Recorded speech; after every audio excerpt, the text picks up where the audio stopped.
pagi semuanya anak-anak. Bagaimana kabarnya hari ini?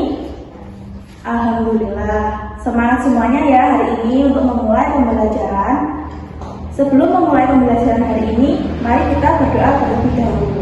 Untuk ketua kelas, silakan dipimpin doanya.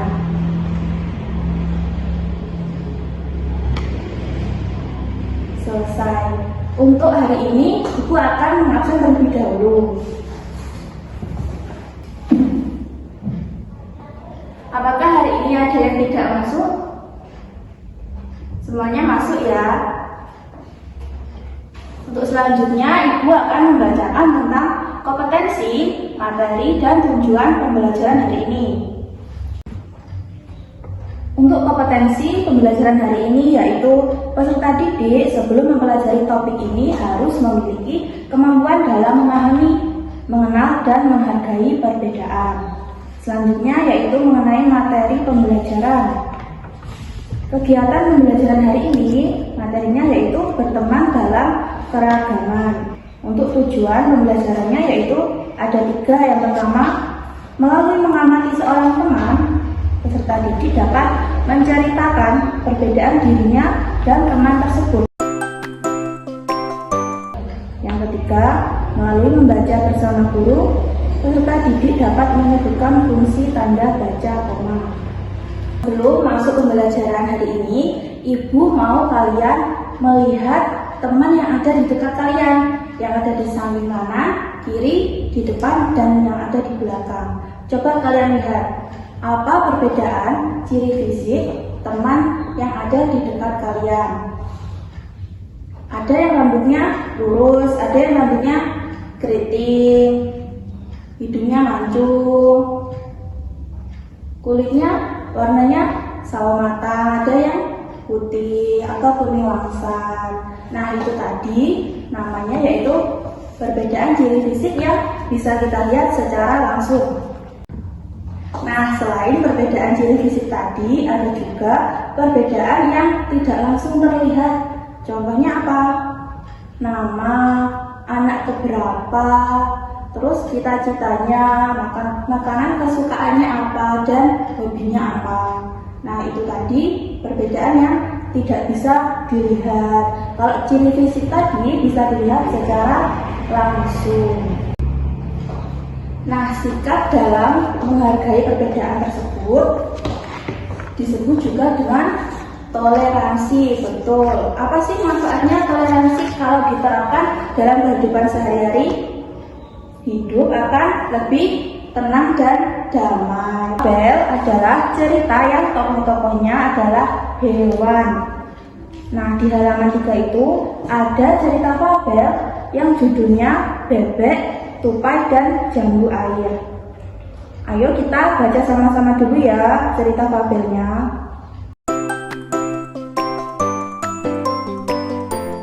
Nah, kira-kira dalam cerita fabel tersebut siapa saja tokoh yang ada di dalamnya? Ada bebek dan tupai. Sekarang Ibu mau bertanya, apa yang terjadi jika bebek dan tupai tidak bekerja sama saat memetik jambu air? Ada yang bisa menjawab? Ya, jawabannya yaitu mereka tidak akan bisa mendapatkan buahnya karena mereka itu memiliki kekurangan masing-masing. Kalau bebek itu tidak bisa memanjat pohon, kalau tupai tidak bisa berenang. Dari cerita tersebut, apa pesan moral yang bisa kita petik atau kita teladani? Ya, kita harus saling bekerja sama. Setelah selesai mempelajari tentang fabel, selanjutnya kita akan mempelajari tentang tanda baca koma. Di halaman 7, tanda baca koma bisa digunakan setelah kata seru seperti oh, iya, dan wah atau aduh. Contohnya,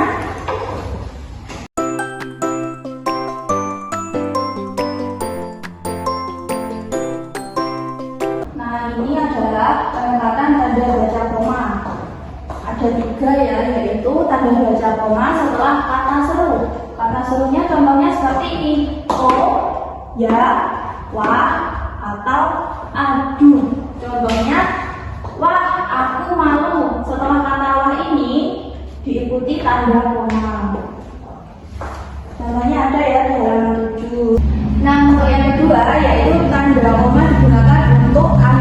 kutipan langsung. Contohnya ini ya, nomor 2. Kutipan langsung biasanya diakhiri dengan kata ujarnya dan katanya. Di sini nomor 2 itu seperti siapa ujar bebek. Contoh kalimatnya, pohon ini terlalu tinggi, kami tidak bisa memanjatnya.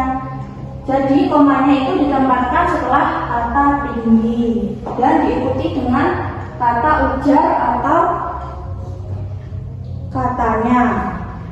Selanjutnya yang ketiga yaitu tanda koma digunakan sebelum kata tetapi pada kalimat. Contohnya ini ya, kalimatnya Itik merasa sedih tetapi hanya diam. Tanda koma ditulis sebelum kata tetapi.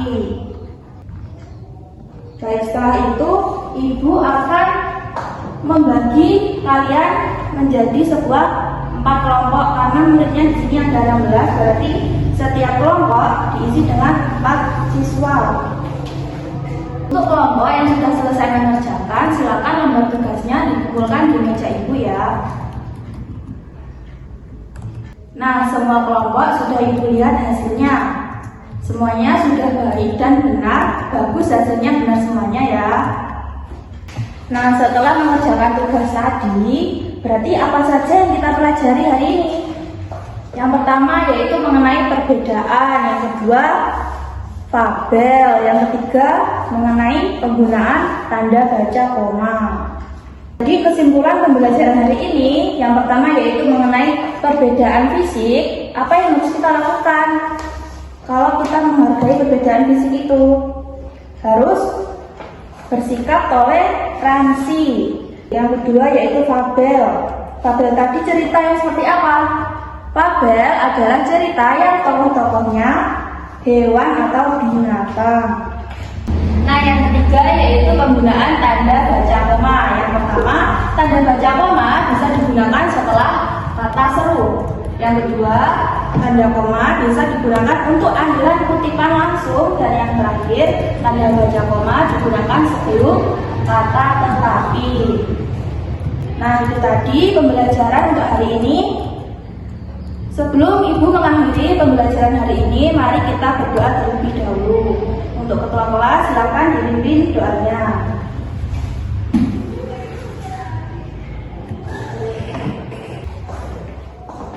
Baik, ibu akhiri pembelajaran hari ini.